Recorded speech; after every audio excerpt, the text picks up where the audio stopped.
ਹੁਣ ਮੈਂ ਇੰਟਰ ਹੁੰਦੇ ਹੀ ਹਾਏ ਜ਼ਾਲਿਮ ਇੰਜ ਨਹੀਂ ਲੱਗਦਾ ਜਿਵੇਂ ਮੈਂ ਬੋਲਨੀ ਪਈ ਤੇ ਮੈਂ ਕਿਹਾ ਤੇਰੀ ਕਾਪੀ ਕਰ तेरी तो कॉपी हो रही है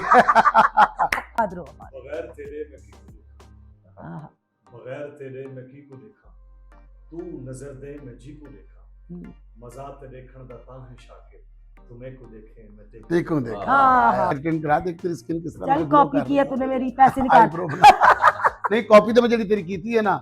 ਮੈਨੂੰ ਹਾਲ ਦੇ ਵਿੱਚ ਆਵਾਜ਼ ਆਈ ਹੈ ਅੱਛਾ ਕਹਿੰਦਾ ਕਿਸੇ ਦੀ ਯਾਦ ਕਰਵਾ ਦਿੱਤੀ ਹਾਂ। ਐਂ ਕਰਕੇ ਮੈਂ ਨਾ ਉਹਦੇ ਚ ਆਪਣਾ ਸ਼ੀ ਬॉय ਦਾ ਰੋਲ ਕਰ ਰਿਹਾ ਸੀ मैं ਇੱਕ अच्छा मेरी ਇੱਕ कॉपी ਇੱਕ ਬਦਮਾਸ਼ ਇੰਟਰ ਹੋਇਆ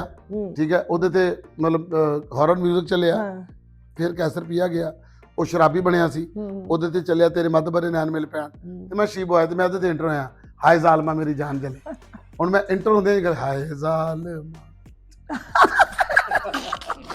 और इतना मुश्किल आफ्टर बीट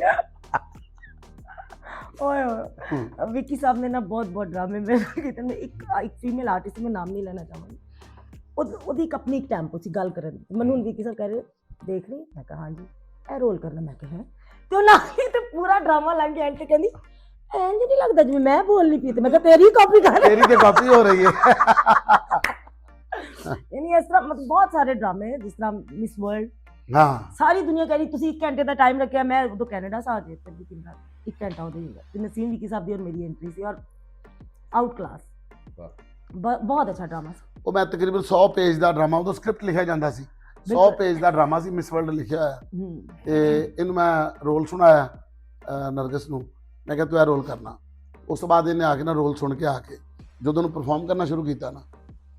ਤੇ ਪਰਫਾਰਮ ਕਰਕੇ ਰਿਹਰਸਲ ਹੋ ਰਹੀ ਸੀ ਤੇ ਰਿਹਰਸਲ ਕਰਕੇ ਹਟੀ ਏ ਤੇ ਮੈਂ ਮੁੰਡੇ ਨੂੰ ਮੈਂ ਕਿਹਾ ਤੂੰ ਇਹਦੀਆਂ ਨਾ ਜਿਹੜੀਆਂ ਗੱਲਾਂ ਕਰੇ ਨਾ ਫਿਲਮ ਦੀ ਉਹ ਤੂੰ ਲਿਖ ਲੈਣੀਆਂ ਨੇ ਉਹਨੇ ਦੂਸਰੇ ਸਫ਼ੇ ਤੇ ਲਿਖ ਲਈਆਂ ਉਹਨੇ ਦੂਸਰੇ ਸਫ਼ੇ ਤੇ ਲਿਖ ਲਈਆਂ ਮੈਂ ਕਿਹਾ ਹੁਣ ਸਕ੍ਰਿਪਟ ਖੋਲ ਮੇਰਾ ਉਹਨੇ ਸਕ੍ਰਿਪਟ ਖੋਲਿਆ ਜੋ ਮੈਂ ਲਿਖਿਆ ਸੀ ਇਹਨੇ ਉਹ ਬੋਲਿਆ ਸੀ ਤੇ ਉਧਰ ਵੀ ਉਹੀ ਲਿਖਿਆ ਸੀ ਇਹਨੇ ਉਹੀ ਬੋਲਿਆ ਸੀ ਤੇ ਉਹ ਦੂਸਰੇ ਸਫ਼ੇ ਤੇ ਵੀ ਉਹੀ ਲਿਖਿਆ ਸੀ ਅਸੀਂ ਕਿਉਂਕਿ ਕੰਮ ਇਤਨਾ ਕੀਤਾ ਨਾ ਇਕੱਠੇ ਮਾਸ਼ਾਅੱਲਾ ਬਹੁਤ ਕੰਮ ਹਾਂ ਤੇ ਅਲਹਮਦੁਲਿਲਾ ਅੱਲਾ ਦਾ ਸ਼ੁਕਰ ਹੈ ਬਾਕੀ ਬੜਾ ਅੱਛਾ ਲੱਗਿਆ ਤੁਹਾਡੇ ਵੱਲੇ ਆਏ ਗੱਲਬਾਤ ਕੀਤੀ ਸ਼ੌਕੀ ਸਾਹਿਬ ਮਿਲੇ ਨਵੇਂ ਫਨਕਾਰ ਨੇ ਫਾਹਦ ਅਵਾਨ ਸਾਹਿਬ ਜੀ ਬਿਲਕੁਲ ਜੀ ਫਾਹਦ ਅਵਾਨ ਸਾਹਿਬ ਨਵੇਂ ਆਰਟਿਸਟ ਨੇ ਔਰ ਇਹਨਾਂ ਨੂੰ ਦੇਖੋ ਹਮੇਸ਼ਾ ਨਵੇਂ ਲੋਕਾਂ ਨੂੰ ਸਪੋਰਟ ਕਰੋ ਉਹਨਾਂ ਦਾ ਕੰਮ ਦੇਖੋ ਔਰ ਉਹਨਾਂ ਨੂੰ ਜੀ ਪਲੀਜ਼ ਮਾਸ਼ਾਅੱਲਾ ਹਾਂ ਹਾਂ ਐ ਵੇਲੋ ਤੁਸੀਂ ਫਿਰ ਫਿੱਕੀ ਗੱਲ ਕੀਤੀ ਨਾ ਸ਼ੌਕੀ ਸਾਹਿਬ ਤੁਹਾਨੂੰ ਮੈਂ ਕਿਹਾ ਸ਼ੌਕੀ ਸਾਹਿਬ ਸ਼ੋਹੀ ਨਾ ਕਰੋ ਜਿੰਦੇ ਰਹੋ ਆਬਾਦ ਰਹੋ बगैर तेरे मैं की को देखा बगैर तेरे मैं की को देखा तू नजर दे मैं जी को देखा मजा ते देखण दा तां है शाकिर तुम्हें को देखे मैं ते देखो देख हाँ बहुत अच्छा ऐना अच्छा मुशायरा हो गया एक दो शेर और कह दो ताकि फिर नहीं मैं बिनते हवा के हवाले से तुम्हारे वो आप सम अप करेंगे उनको दो शेर कहने तुसी ये मैं तानु यूज कर ਇਹਦਾ ਜਿਹੜਾ ਜਵਾਬ ਨਾ ਸ਼ਾਕਿਰ ਸਾਹਿਬ ਤੂੰ ਨਜ਼ਰ ਦੇ ਮੈਂ ਜੀ को देखा अच्छा ये लोगों को बताएं कि शाकिर शुजाबादी बहुत नामवर थे बेशक बहुत बेशक शाकिर साहब ने जब ये शेर पढ़ा ना इसी का जवाब दे लिखा बगैर तेरे मैं की को देखा तू नजर दे मैं जी को देखा मजा ते देखण दता है शाकिर तुम्हें को देखे मैं ते को देखा तू इनते देखे मैं उनते देखे आहा फिर तू नजर दे मैं जिनते देखे जिते को देखण गुनाह है शाकिर शाकिर किनते वेरी नाइस बहुत अच्छा बहुत अच्छा शाकिर साहब के बारे में ना वो YouTube पे बनाते लिखते हैं लोग वफात पा गए हाँ बल्कि मैं भी अभी सवाल करने लगी थी आपसे वो हयात है अल्लाह पाक उनको सेहत तंदुरुस्ती जिंदगी बढ़ती है अल्लाह बेशक अल्लाह पाक उनको सेहत शाकिर तंदुरुस्ती साहब से किसी ने पूछा मेरा जरूर सलाम करिएगा उनको जब भी आप चाहिए शाकिर साहब से किसी ने पूछा कि आपको आए दिन मार देते हैं तो क्या कहते हैं उन्होंने ना एक पर्ची दी ना किसी को ये वो कहते हैं खत्म जुमे को करेंदे बदन हवा को वट्टे मरेंदे बदन ये मेरे पे भी फिट आता है दोबारा से खत्म जुमे को करेंदे फिरदे हवा को वट्टे मरेंदे हवा को वट्टे फिरेंदे पता नहीं खत्म जुमे को करेंदे बदन दोबारा से देखिए ये लाइन जरा ना मुझे दिल को लग गई करेंदे बदन हवा को वट्टे मरेंदे बेशक अजीब है बेवकूफ जेड़े खुदा दी कुदरत को मिटेंदे हाय हाय हाय हाय हाय आखिरी लाइन क्या थी कि अजीब है बेवकूफ जेड़े बेवकूफ जेड़े खुदा दी कुदरत को मिटेंदे वा खुदा की कुदरत को मिटेंदे फिर ये नहीं मिटनी टेंशन ना लो जीते रहे आबाद रहे मुशायरे दी याद है एक मैं ਤੁਹਾਡੇ ਤੇ ਜਿਹੜੀ ਗਜ਼ਲ ਲਿਖੀ ਪੰਜਾਬੀ ਚ हाँ जी कल तो लिख देनी तू मेरे ते लिखती ਕਾਗਜ਼ ਨਹੀਂ ਸੀ ਹੈਗੇ ਕਹਿੰਦੀ ਮੈਂ ਕਾਮੇਡੀ ਛੱਡੀ बिल्कुल नहीं चली पहले नाल बहुत ही स्पीड हो गई औरतां ਜਿਹੜੇ ਨੇ ਖਵਾਤੀਨ ਬੋਲਦੀਆਂ ਜ਼ਿਆਦਾ ਨਾ ਲੋਤੇ ਹਾਂ ਅੰਦਾਜ਼ਾ ਕਰੋ ਕਿ ਮੈਂ ਕਿੰਨਾ ਬੋਲਨੀ ਹੈ ਤੇ ਮੈਂ ਉਹਨਾਂ ਅੱਗੇ ਕੁਛ ਨਹੀਂ ਬੋਲਦੀ ਜਿਹੜੀ ਉਹ ਬੋਲਦੀ ਹਾਂ ਜਿੰਨੀਆਂ ਨੇ ਬਾਅਦ ਰਹਿਣ ਸਾਡਾ ਰਿਸਕ ਚੱਲਦਾ ਜਨਾਬ ਦੋ ਹੀ ਦੇਵਰ ਕੇ ਬੱਚੇ ਛੱਡ ਕੇ ਆਏ ਨੇ ਕਹਿੰਦਾ ਮਤਲਬ ਹਾਂ। ਆਪਸ में ਮੇਰੀ 3 ਮਹੀਨੇ ਦੀ ਬੇਟੀ ਸੀ ਜਦੋਂ ਮੈਂ ਕੈਨੇਡਾ ਵਾਸਤੇ ਛੱਡ ਆਈ ਸੀ ਕਿਤਾ ਕਿ ਉਹ ਤਾਂ ਮੈਂ ਸ਼ੋਬਿਸ ਕਰ ਰਹੀ ਸੀ ਮੈਂ ਹਾਂ। ਨਹੀਂ ਸੀ ਚਾਹੁੰਦੀ ਕਿ ਮੇਰੀ ਬੇਟੀ ਤੇ ਇਹ ਵਾਲਾ ਸਾਰਾ ਅਸਰ ਪਏ ਔਰ ਇਸ ਚੀਜ਼ ਤੋਂ ਦੂਰ ਰਹੇ ਤੁਹਾਨੂੰ ਪਤਾ ਅੱਜ ਤੱਕ ਮੈਂ ਫੀਲਡ ਵਿੱਚ ਤੁਹਾਨੂੰ ਪਤਾ ਹੈ ਸਿਰਫ ਤੁਹਾਨੂੰ ਮਿਲਦੀ ਹੈ ਮੇਰੀ ਬੇਟੀ ਇੱਥੇ ਹਾਂ, ਇਸ ਐਸਾ ਘਰ ਹੀ। ਕਿਉਂਕਿ ਇਹਨਾਂ ਦੀ ਛੋਟੀ ਬੇਟੀ ਮੇਰੀ ਬੇਟੀ ਦੀ ਫਰੈਂਡ ਵੀ ਹੈ ਔਰ ਸਾਡਾ ਤੇ ਜ਼ਾਹਿਰ ਫੈਮਿਲੀ ਤਾਲੁਕ ਹੈ ਮੇਰੀ ਬੇਟੀ ਦੀ ਫੋਟੋ ਅਸੀਂ ਨਹੀਂ ਦਿੱਤੀ ਬਾਹਰ ਕਦੀ ਵੀ ਮੈਂ ਸੋਸ਼ਲ ਮੀਡੀਆ ਤੇ ਅਲਹਮਦੁਲਿਲਾ और बेटा भी मेरा कहना है लेकिन बेटा मेरा जरा साड़ी फील्ड शौक है मैं मना नहीं किया बहरहाल पढ़ाई भी माशाल्लाह बहुत अच्छी कर रहे हैं और ਜਿਹੜੀ ਗੱਲ ਤਲਤ ਦੱਸ ਰਿਹਾ ਕਿ ਮੈਂ 3 ਮਹੀਨੇ ਦੀ ਬੇਟੀ ਜਿਹੜੀ ਉਹ ਕੈਨੇਡਾ ਛੱਡ ਕੇ ਆਈ ਸੀ ਤੇ ਉਹਦੇ ਤਿੰਨ ਸ਼ੇਰ ਲਈ ਵਾਰਤੀ ਤੇਰੇ ਉਤੋਂ ਸਾਰੀ ਦੁਨੀਆ ਨਾਲੇ ਤਨਮਨ ਹਾਰੀ ਵਾਰਤੀ ਤੇਰੇ ਉਤੋਂ ਸਮਝ ਗਏ ਨਾ? ਸਾਰੀ ਦੁਨੀਆ ਨਾਲੇ ਤਨਮਨ ਹਾਰੀ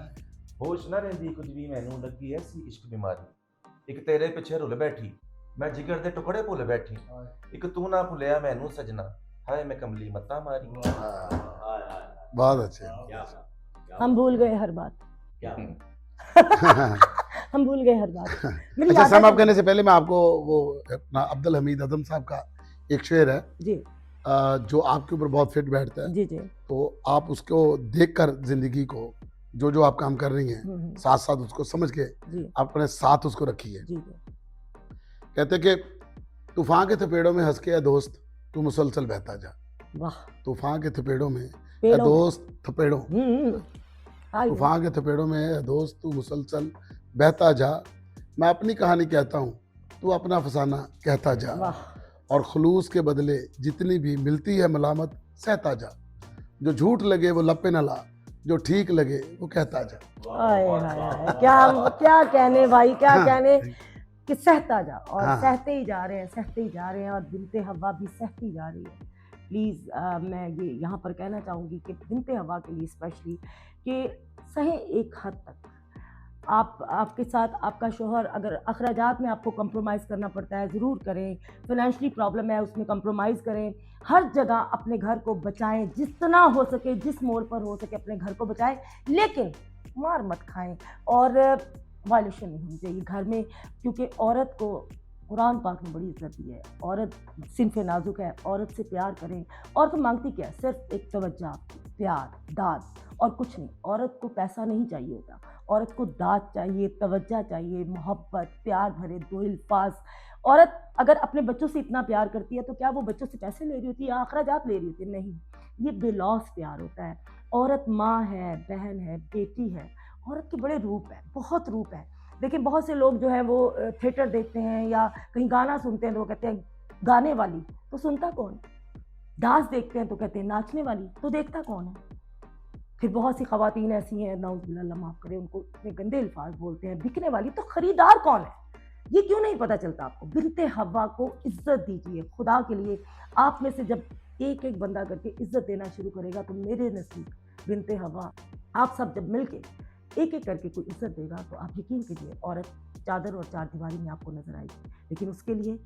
बिनते हवा के लिए आप सबका साथ चाहिए और इंशाल्लाह हम भी बिनते हवा के लिए बहुत कुछ करेंगे और जाते जाते मैं चाहती हूँ विकी साहब आप कुछ बताएं लोगों को हमारी तरफ से अपने अल्फाजों का चुनाव करके शायद मुझे वो अल्फाजों का चुनाव नहीं आता जो आपको आता है आफ्टर ऑल आप राइटर भी हैं डायरेक्टर अच्छा ये एक शोबे में नहीं ये बड़ा तेज़ है कोई शोबा नहीं छोड़ा इसमें आर्टिस्ट राइटर डायरेक्टर प्रोड्यूसर पूरे पाकिस्तान में ये हाँ जी प्रोड्यूस भी करते हैं और माशाल्लाह हर शोबे में इन्होंने हाथ डाला हुआ कहीं से भी पैसे जो हैं ये छोड़ नहीं रहे हैं माशाल्लाह और चलिए अल्लाह पाक मेरे भाई को बहुत नवाजे अल्लाह पाक आपको कसरत से ज्यादा बरकत दे। आमीन, और आमीन। बरकत ज्यादा जरूरी है। बेशक जी, बरकत वाला पैसा दे अल्लाह पाक, और अल्लाह पाक आपके रिस्क में इजाफा करे, सेहत तंदुरुस्ती वाली ज़िंदगी दे, बच्चों के सर पे सलामत रहें, आपके बच्चे आपके लिए सदका जारिया बने। आमीन, और माशाल्लाह से मुझे बड़ी खुशी है, हमारा बेटा, मेरा जो भतीजा है अली, वो इस वक्त यूके में पढ़ रहा है, और अभी आने वाले दौर में हमसे जो पहले आर्टिस्ट थे, हमने उनसे बहुत कुछ सीखा है। उनकी औलाद को देखकर बहुत कुछ सीखा है। हमने अपने बच्चों को इस फील्ड से दूर रखा है और उनको पढ़ाया है, कोशिश की है अपनी तरफ से पूरी। और मेरा बेटा भी माशाल्लाह से स्कॉलरशिप पे पढ़ रहा है कनाडा में, और इनका बेटा भी माशाल्लाह से इस वक्त यूके में पढ़ रहा है। बड़ी खुशी होती है उसको देखकर। तो इसी तरह माँ का बड़ा रोल होता है। मैं समझती हूँ कि विकी की जो मिसेज है, बड़ा हौसला होता है, पता है, इतना जिगरा चाहिए अपनी औलाद को दूर भेजना। और बेशक। मुझे पता है कि अभी भी ये देखो सैड हो गया, इसकी जान है अली में, और अली से ये बहुत प्यार करता हूँ। अली को मैं अगर आपको दिखाऊं ना, फोटो जरूर लगाऊंगी यहाँ पे, बिल्कुल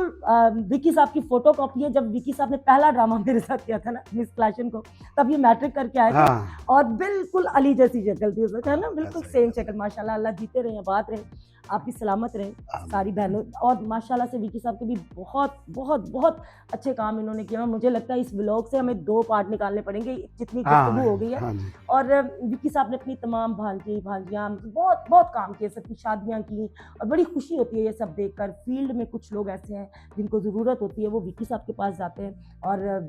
मुझे बड़ी खुशी होती है। अल्लाह पाक विकी साहब को इसी तरह नवाजता रहे, और ये इसी तरह बांटते रहे, क्योंकि हमेशा अल्लाह पाक बांटने वाले को देता है, अल्लाह पाक आपको हमेशा देने वाले हाथ में थैंक यू, थैंक आमीन, यू, सुमा आमीन, थैंक लाही आमीन। यू। अब हमारे बिनते हवा के लिए कुछ 2-4 लफ्ज़ हो जाएं, और फिर हम खुदाफिज करें। जो बात है वो कि जब तक हम औरत की इज्जत नहीं करेंगे, बेटी की परवरिश करते वक्त जब हम इन चीज़ों का ख्याल नहीं करेंगे कि इसने कौन कौन सी स्टेजेस से गुजरना है, तो इसको हमने अभी से कौन सा प्यार देना है। जब मैं तो अपने बच्चों को, अपनी बेटियों को ख़ास तौर पे इस तरह से परवरिश करता हूँ कि मैं उनकी मान के चलता हूँ, मैं उनकी सुन के चलता हूँ,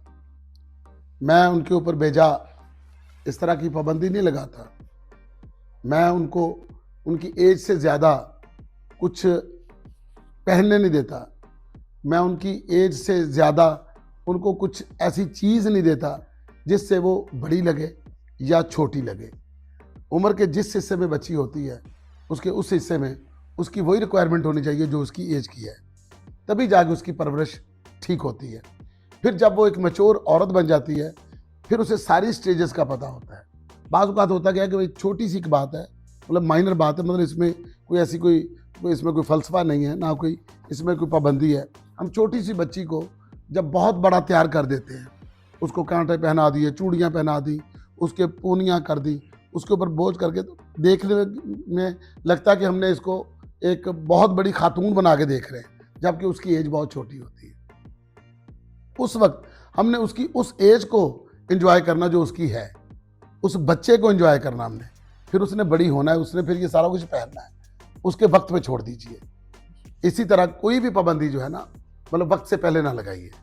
जब जो वक्त आता जाए उसके साथ साथ चलते जाइए। और बेटी जो एक औरत होती है, ये तो होती प्यार के लिए, ये अल्लाह ताला ने एक मर्द के लिए तोहफा बनाया है। मर्द को एक तोहफा दिया है कि जब मर्द घर में थका हारा आता है, तो उसकी सारी थकावट जो है वो औरत होती है, जो उसको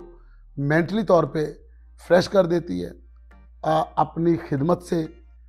उसको मतलब बैठने के लिए उसको पानी देकर, उसको बिस्तर देकर, उसको मतलब वो सहूलत देकर जो बंदा अपने घर में आके चाह रहा होता है। तो इतना कुछ करने वाली खातून को हमने इज्जत देनी है। ये मेरा नहीं है, ये नरगिस का नहीं है, ये किसी और का नहीं है, ये हमारे नबी का फरमान है कि औरत आपके घर में रहमत बन के आती है। तो खुदारा इसे रहमत ही समझा कीजिए, ज़हमत नहीं। बेशक बेशक, इसमें कोई शक नहीं। और जाते जाते एक बात कहूँगी कि आपके अमाल जो होते हैं ना, वही आपकी बेटी के नसीब लिखे जाते हैं। तो प्लीज़ अल्लाह पाक हम सब की बेटियों के नसीब अच्छे रखे, और प्लीज़ अल्लाह पाक से दुआ करे। और मैं जाते जाते ये कहूँगी कि जो हमारे अमाल होते हैं, जो हम अमल कर रहे होते हैं, अगर हम किसी की बेटी के साथ ऐसे करते हैं, तो यकीन मानिए हम अपनी बेटी के नसीब लिख रहे होते हैं। अपनी बेटी की नसीबों की कलम आपके हाथ में है। प्लीज़ अच्छे नसीब लिखिए, अपनी बीवी के साथ अच्छा सलूक करें। और बच्चों के लिए भी एक ख़ास बात कि बच्चे अपने माँ बाप की जब खिदमत करते हैं ना, ये बात ज़हन में रखिए कि जब आप अपने माँ बाप के साथ जो सलूक कर रहे होते हैं ना, वो एक कहानी लिखी जा रही होती है। मुकाफाती अमल। जो आप अपने माँ बाप के साथ सलूक करते हैं वो एक कहानी की सूरत में लिखे जा रहे होते हैं, फिर वही कहानी आपके बच्चे आपको पढ़कर सुनाते हैं। बेशक, वही कहते हैं ना, मेरी कहानी मेरी जुबानी, वही कहानी जो है वो आपकी औलाद की जुबानी फिर आपके सामने आती सामने है। तो प्लीज़ अच्छे अमाल रखें, अच्छा काम करते रहें, अच्छाइयाँ करते रहें, नेकियां बांटते रहें, आसानियाँ बांटते रहें, आसानियाँ आपके लिए रहेंगी। जज़ाकल्लाह खैर, बहुत बहुत शुक्रिया, बहुत अच्छा लगा हम विकी साहब के घर आए। Thank you so much Vicky साहब, और आप सबका भी बहुत शुक्रिया, आपके इतने कान खाए और आप हमें सुनते रहे और देखते रहे। जज़ाकल्लाह खैर, अल्लाह हाफ़िज़।